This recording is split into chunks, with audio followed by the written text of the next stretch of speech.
భద్రాచలం పట్టణంలో తెలంగాణ రాష్ట్ర విశ్రాంతి ఉద్యోగుల భవనం నందు ఘనంగా 80వ స్వతంత్ర దినోత్సవం వేడుకలు ఘనంగా నిర్వహించారు. అధ్యక్షులు జి. భూషణరావు జాతీయ జెండాను ఆవిష్కరించారు. ఈ కార్యక్రమంలో ఎన్ఎస్ అజర్ అయ్య గౌరవ అధ్యక్షులు, కె. మధుసూదన్ రావు కార్యదర్శి, S. Hanumantharao finance secretary, G. Venkanna associate president, G. Satyanarayana vice president, K. Manik Kumari vice president, I. Anasuya organise secretary, G. Tulasidas publicity secretary, T. Papaiah, CH Narasimhulu, D. Subbaraj, G. Bhupathirao, MVS Vijayalakshmi, Annapurna, Dasaiah Srinivasarao మొదలగువారు.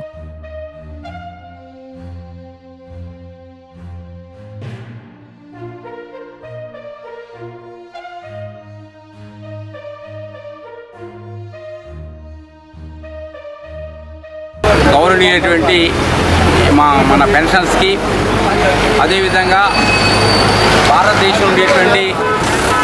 భారతదేశంలో ఉండే అభిమానులు, తెలుగు వాళ్ళందరూ కూడా 80వ సంవత్సర స్వాతంత్ర దినోత్సవ శుభాకాంక్షలు. మీ అందరికి కూడా తల ఉంచి నమస్కారాలు చేస్తున్నాం.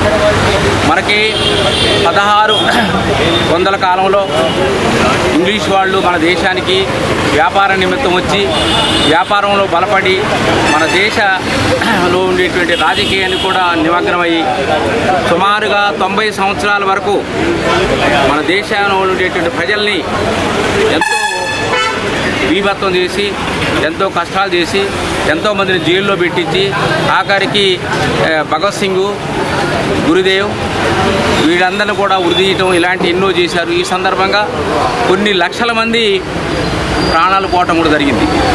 ఈ యొక్క స్వాతంత్రం రావడానికి ముఖ్య కారణం రెండో ప్రపంచ యుద్ధం.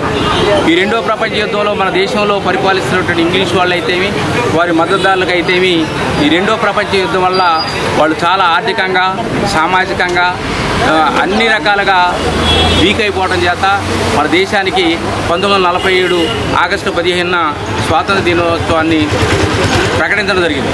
ఇదే సందర్భంగా జిన్నా గారు మరి మన దేశంలో కలిసినటువంటి పాకిస్తాన్ని ఈ పరిస్థితి కానీ చూసినట్టయితే మనకేం కూడా బాగోదు, మన మీద కూడా ఒత్తిళ్లు వచ్చే ప్రమాదం జరుగుతుంది అని వారు ఏం చేశారు, మా దేశం మాకు ముస్లింలకు ప్రత్యేక దేశం కావాలని అడిగితే నెహ్రూ గారు, గాంధీ గారు ఇవ్వడానికి ఇష్టపడలేదు. కానీ తీరని పరిస్థితుల్లో ఈ జియా గారు వాళ్ళందరినీ కూడా మన భారతదేశం ఉండేటువంటి నాయకుల మీదకి వ్యతిరేకత చేపట్టడం చేత మరి ఆఖరికి ఆ పాకిస్తాన్ని సపరేట్ చేయటం, అదేవిధంగా బంగ్లాదేశ్ కూడా ఇలా చేయటం ఈ విధంగా జరిగింది.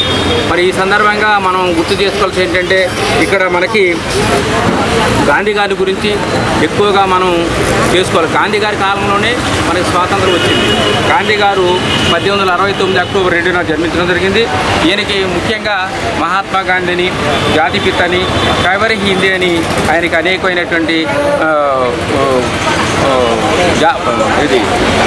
బిరుదులు ఇవ్వటం జరిగింది. గోపాలకృష్ణ గోఖలే గారు వాళ్ళు గురువు.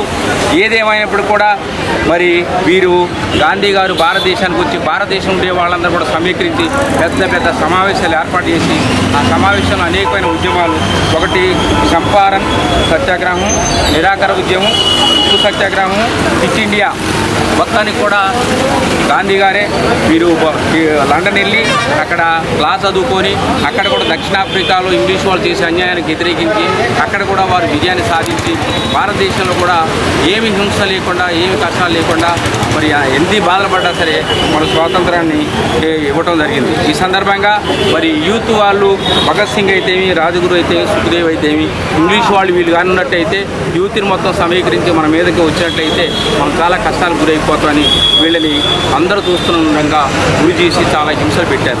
ఏదేమైనా సరే ఆ ఇంగ్లీష్ వాళ్ళు మన దేశానికి వచ్చి చాలా హింసలు పెట్టారు. అందుచేత మన వాళ్ళు 90 సంవత్సరాలు పోరాడి 1947 ఆగస్టు 15న మన స్వతంత్రం సిద్ధించింది. ఈ సిద్ధించినటువంటి స్వాతంత్రాన్ని మరి అప్పుడు మన స్వతంత్రం వచ్చినప్పుడు 35 కోట్లు, ఇప్పుడు 140 కోట్లు. 140 కోట్ల మందిని ఏ జాతి అయినా కావచ్చు, ఏ మతం కావచ్చు, ఏ కులం అయినా కావచ్చు, ఒక మంచిగా వీళ్ళ సంక్షేమం అయితేమి, మంచిగా శాంతియుతంగా ఐక్యతగా ఉండేదానికి పరిపాలకులు అయితేమి, మరి సామాజిక సామాజిక విలువలు తెలిసినటువంటి వాళ్ళు ఏంటంటే భారతదేశం ముందు పోవాలి. దీనికి మనందరం కూడా సహకరించాలి. ప్రధానంగా మన యూత్, మన పిల్లలకి, మన మనవాళ్ళకి, కొడుకులకి, కూతుర్లకి మనం ఎలాగొచ్చింది స్వాతంత్రం, అసలు ఈరోజు మనం ఇంత స్వేచ్ఛగా ఉంటున్నాం అంటే, మరి మంచిగా జీవిస్తున్నాం అంటే వాళ్ళ యొక్క మేలే. ఎంతోమంది జైల్లోకి వెళ్ళారు, ఎంతోమంది వేల మంది, లక్షల మంది కూడా చనిపోయారు. ఈ త్యాగాన్ని మనం గుర్తుపెట్టుకొని మన దేశ అభివృద్ధికి ప్రతి ఒక్కరు కూడా సహకరించాలని, అదేవిధంగా మన సంఘాన్ని కూడా ఇలాంటి కార్యక్రమాలు కానీ పెట్టినట్టయితే మన సంఘం వాళ్ళు కూడా వచ్చి ఈ సంఘాన్ని మంచిగా తీసుకొని మనకు ఉండే సమస్యలు కూడా తీర్చుకోవాలి. అదేవిధంగా ఈ సందర్భంగా మనకి ఈ ప్రింటింగ్ మీడియా అయితే ఏంటి, ఎలక్ట్రానిక్ మీడియా అయితే ఏమి, తర్వాత సిటీ కేబుల్, టీవీ 8 వాళ్ళు కూడా మనకు సహకరించి మనకు సంఘం యొక్క విషయం అయితే ఈరోజు జరిగినటువంటి గొప్ప విషయం అయితే తెలియపరుస్తున్నందుకు వారందరూ కూడా ధన్యవాదాలు తెలుపుతారు.